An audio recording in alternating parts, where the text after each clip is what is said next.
I've been asked to talk to you today about an essay that I wrote for the New York Times last year, which went under a rather dramatic heading. It was called "Why You Will Marry the Wrong Person." And perhaps we can just begin, we're among friends, by just asking how many of you in the room do feel, on balance, that you have married the wrong person? I mean, we're among friends. Honest. Any? Yeah, a lady, that couple of people, 5, 10. I'd say 30 people in the room, and so we always have to treble that. So there's a pretty hefty majority. But I'm here to give counsel and to give consolation for this situation. You know, there's a lot of anger around our love lives, privately held. But a lot of us go around feeling quite enraged, angry privately about the way that our love lives have gone. My task today is to turn that anger into sadness. If we manage to turn rage into grief, we will have made psychological progress. And this is the task today. What lies behind rage very often is an unusual quality, because we tend to think that very angry people are sort of dark and pessimistic characters. Absolutely not. Scratch the surface of any regularly angry person, and you will find a wild optimist. It is, in fact, hope that drives rage. Think of the person who screams every time they can't find their house keys or every time they get stuck in traffic. These unfortunate characters are evincing a curious but reckless faith in a world in which keys never go astray, the roads are mysteriously traffic-free. It is hope that is turbocharging their rage. So if we're to get a little bit less sad and a little less angry about our love lives, we will have to diminish some of our hopes. It's very hard to diminish hope around love because there are vast industries designed to inflate our expectations of love. There was a wonderful quote from the German philosopher Theodor Adorno, who in the 1960s said that the most dangerous man in America was Walt Disney. And the reason for his attack on Walt was because he believed that Walt was the prime agent of hope, and therefore of rage, and therefore of bitterness. And he thought that it was the task of philosophy to let us down gently, which is what I'm going to be doing today. So remember the theme of the talk, why you will marry the wrong person. There are a number of reasons why this is going to happen to you, or has maybe already in the privacy of your heart happened to you. I should say that it's not that bad. And the reason is that all of us will not manage to find the right person, but we will probably all of us manage to find a good enough person. So, and that's success, as you will come to see. One of the reasons why we're not going to be able to pull this one off as successfully as we might have hoped at the outset of probably our teenagehood when we were contemplating love, is that we are very strange. I'm very strange, and you're very strange. You don't let on, and we're not going to do anything very dangerous, but we are basically psychologically quite strange. We don't normally know very much about this strangeness. It takes us a long, long time before we're really on top of the way in which we are hard to live with. Does anyone in this room think that they're quite easy to live with, on balance? Yeah? Oh my goodness. Okay. I don't want to be rude, but please come and see me afterwards. I know that you're not easy to live with. And the reason is that you're Homo sapiens, and therefore you are not easy to live with. No one is. But there's a wall of silence that surrounds us from a deeper acquaintance with what is actually so difficult about us. Our friends don't want to tell us, why would they bother? They just want a pleasant evening out. They're not. Our friends know more about us and more about our flaws, probably after a 10-minute acquaintance. A stranger will know more about your flaws than you might learn over 40 years of life on the planet. Our capacity to intuit what is wrong with us is very weak. Our parents don't tell us very much. Why would they? They love us too much. They know. They can see, of course. I mean, they followed us from the crib. They know what's wrong with us. They're not going to tell us because they just want to be sweet. And our ex-lovers, a vital source of knowledge, they know. Absolutely, they know. But do you remember that speech that they gave? It was moving at the time when they said that they wanted a little more space and were attracted to travel and were interested in the culture of Southeast Asia. Nonsense. they thought lots of things were wrong with you, but they weren't going to be bothered to tell you. They were just off out of there. Why would they bother? So this knowledge that is out there is not in you. It's out there, but it's not in you. And so therefore we progress through the world with a very low sense of what is actually wrong with us. Not least, all of us are addicts. Almost all of us are addicts. Not injecting heroin as such, but addicts in the sense, we need to redefine what addiction is. I like to define addiction not in terms of the substance you're taking. In other words, I'm a heroin addict, I'm a cocaine addict. No. Addiction is basically any pattern of behavior whereby you cannot stand to be with yourself and certain of the more uncomfortable thoughts and, more importantly, emotions that come from being on your own. And so therefore you can be addicted to almost anything so long as it keeps you away from yourself, so long as it keeps you away from tricky self-knowledge. And most of us are addicts. And thanks to all sorts of technologies and distractions, etc., we can have a good life where we will almost certainly be guaranteed not to spend any time with ourselves, except maybe for certain kind of airlines that still don't have the gadgets to distract us. But otherwise, you can be guaranteed you don't have to talk to yourself. And this is a disaster for your capacity to have a relationship with another person, because until you know yourself, you can't properly relate to another person. One of the reasons why love is so tricky for us is that it requires us to do something we really don't want to do, which is to approach another human being and say, I need you. I wouldn't really survive without you. I am vulnerable before you.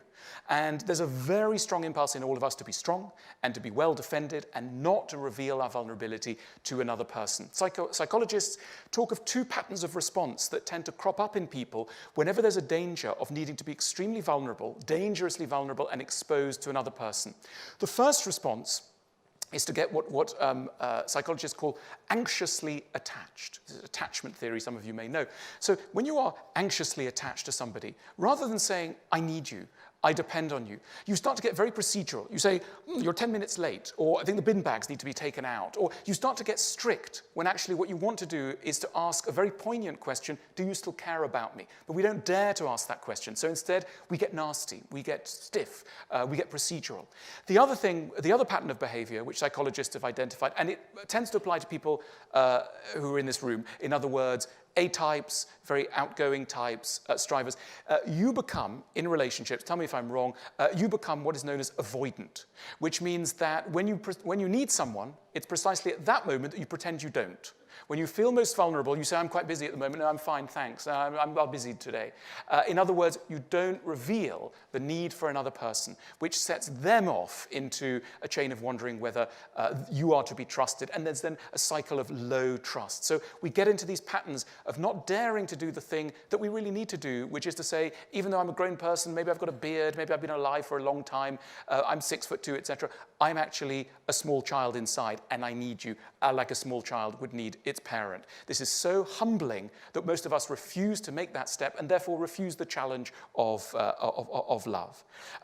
In short, we don't know very much how to love. And it sounds very odd, because imagine if somebody said to you, look, all of us probably in this room would probably need to go to a school of love. We think, what, a school of love? Love is just an instinct. No, it's not. It's a skill, and it's a skill that needs to be learned, and it's a skill that our society refuses to consider as a skill. We are meant to always just follow our feelings. If you keep following your feelings, you will almost certainly make a big mistake in your life. What is love? Ultimately, love, I believe, is something, first of all, there's a distinction between loving and being loved. We all start off in life by knowing a lot about being loved. Being loved is the fun bit. That's when somebody brings you something on a tray and asks you how your day at school went, etc. And we grow up thinking that that is what's going to happen in an adult relationship. We can be forgiven for that. It's an understandable mistake, but it's a very tragic mistake, and it leads us not to pay attention to the other side of the equation, which is to love. And what does it really mean to love? To love, ultimately, is to have the willingness to interpret someone's, on the surface, not very appealing behavior in order to find more benevolent reasons why it may be unfolding. In other words, to love someone is to apply charity and generosity of interpretation. Most of us are in dire need of love, because actually we need to have some slack cut for us, because our behavior is often so tricky that if we don't do this, we wouldn't get through any kind of relationship. But we're not used to thinking that that is the core of what love is. The core of what love is the willingness to interpret another's behavior. what we tend to be very bad at is recognizing that anyone that we can love is going to be a perplexing mixture of the good and the bad.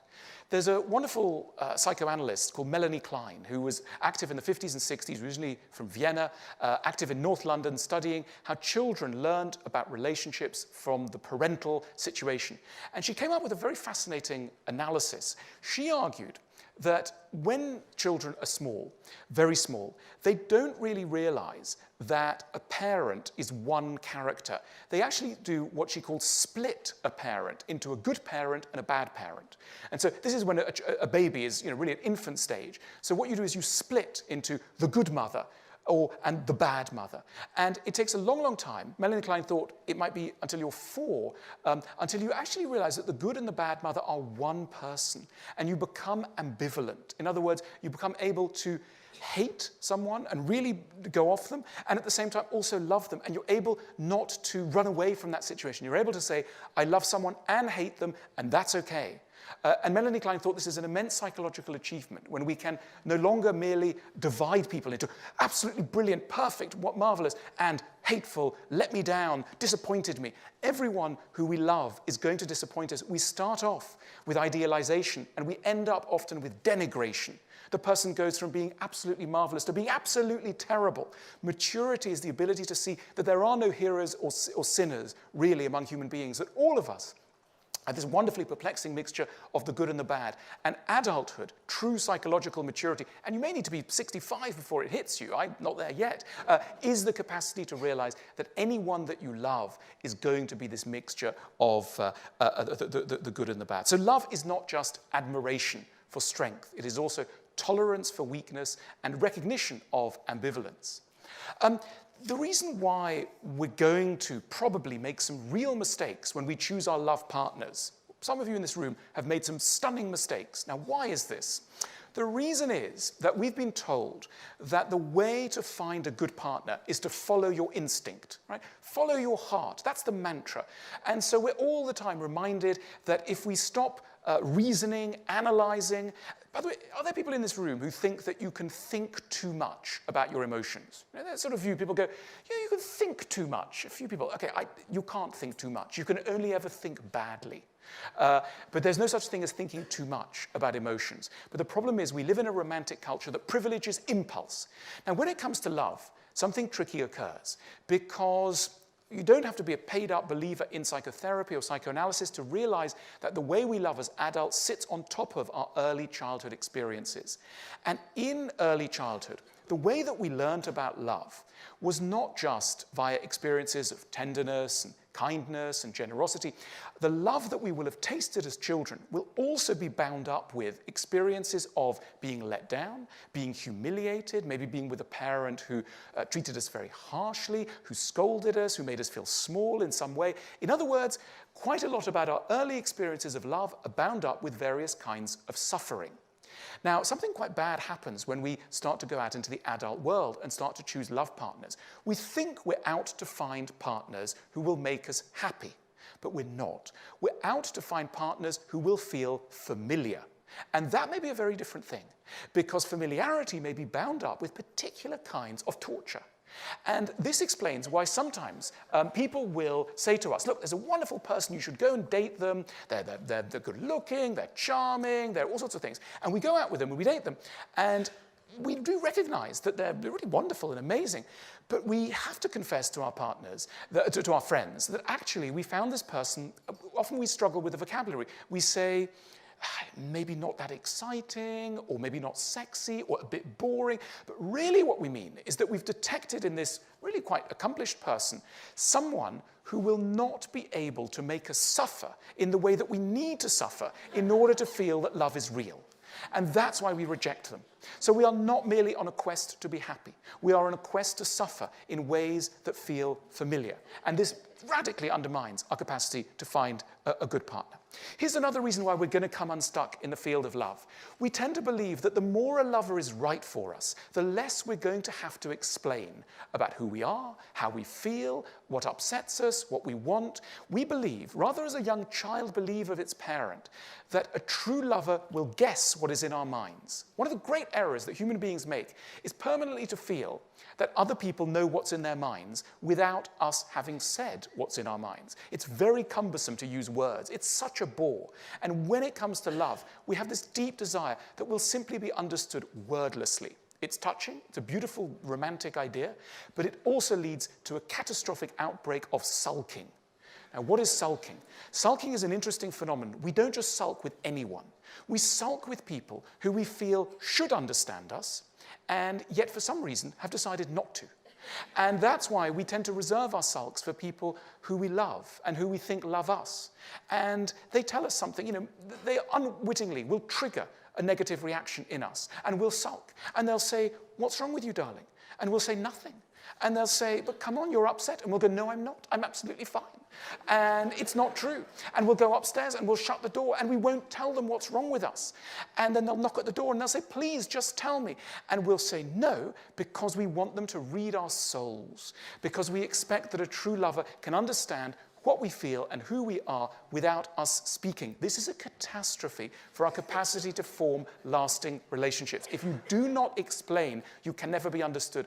The route to a good marriage and to good love is the ability to become a good teacher. Now, teaching sounds like a narrow profession. Those guys in tweed jackets and fusty with a chalkboard, etc. I'm not talking about that kind of teaching. All of us, whatever our job aspirations, whatever it is we do, have to become teachers. Now, teaching is merely the word that we give to the skill of getting an idea from one head into another in a way that is likely to be accepted. And most of us are appalling teachers. Most of us teach when we're tired, when we're frightened. What are we frightened of? We're frightened we've married an idiot. And because we're so frightened, we start screaming at them. "You've got to understand." And the thing is that unfortunately, by the time you've started to humiliate the person you want to understand something, lesson over. You will never get anyone to understand what you want them to understand so long as you make them feel small. In order to teach well, you need to be relaxed. You need to accept that maybe your partner won't understand. And also, you need a culture within a couple that two people are going to need to teach each other and therefore also learn from one another. And this brings me to the next reason why you're going to have a very unhappy relationship, probably. And that is because you probably believe that when somebody tries to tell you something about yourself that's a little ticklish and a little uncomfortable, they are attacking you. They're not. They're trying to make you into a better person. And we don't tend to believe that this has a role in love. We tend to believe that true love means accepting the whole of us. It doesn't. No one should accept the whole of us. We're appalling. Really, you want the whole of you accepted? No, that's not love. The full display of our characters, the full articulation of who we are, should not be something that we do in front of anyone that we care about. So what we need to do is to accept that the other person is going to want to educate us and that it isn't a criticism. Criticism is merely the wrong word that we apply to a much nobler idea, which is to try and make us into better versions of ourselves. But we tend to reject this idea very strongly. Is there any hope? Of course there's hope. Look, I mentioned the word good enough. It's a phrase taken from a wonderful English psychoanalyst called Donald Winnicott. He had a lot of parents who would come to him and say things like, "I'm so worried, I'm not a good parent, my child has this problem or that problem, etc." And he came up with a wonderful phrase. He said, "You are most likely to be a good enough parent." And it's a relief from our otherwise punishing perfectionism. The good thing is that none of us are perfect, and therefore we don't need perfection. And the demand for perfection will lead you to only one thing: loneliness. You cannot have perfection and company.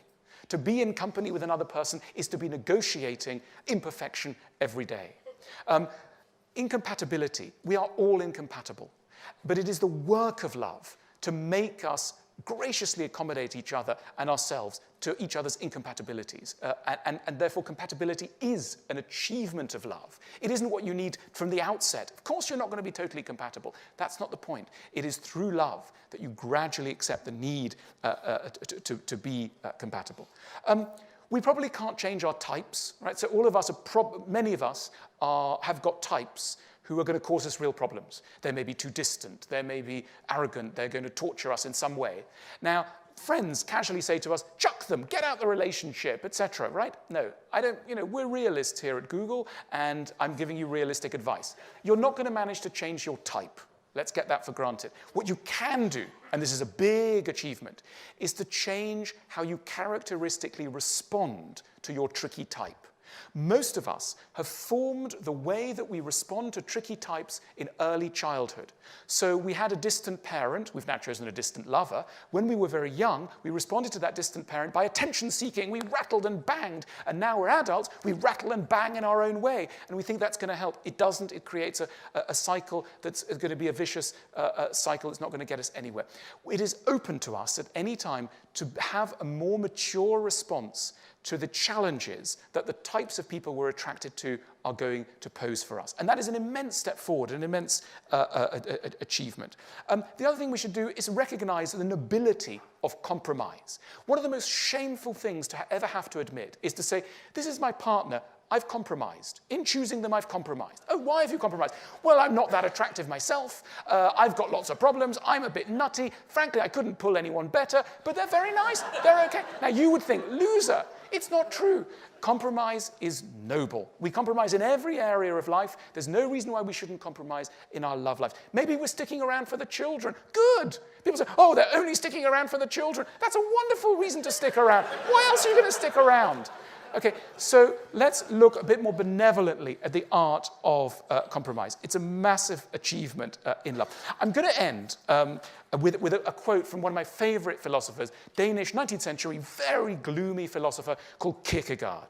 And Kierkegaard, in his book, Either Or, had a wonderful outburst where he basically said, of course, you're going to marry the wrong person and make the wrong decisions in a whole row of areas. And the reason you're going to do this is that you're human. Therefore, do not berate yourself for doing what humans do. This is what he says. Marry and you will regret it. Don't marry, you will also regret it. Marry or don't marry, you will regret it either way. Laugh at the world's foolishness, you'll regret it. Weep over it, you'll regret that too. Laugh at the world's foolishness or weep over it, you will regret both. Hang yourself, you will regret it.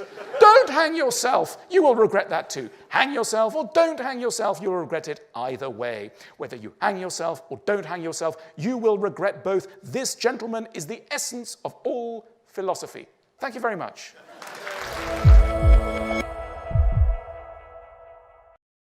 We publish new, thought-provoking films every week. Be sure to subscribe to our channel and take a look at more of what we have to offer at the link on your screen now.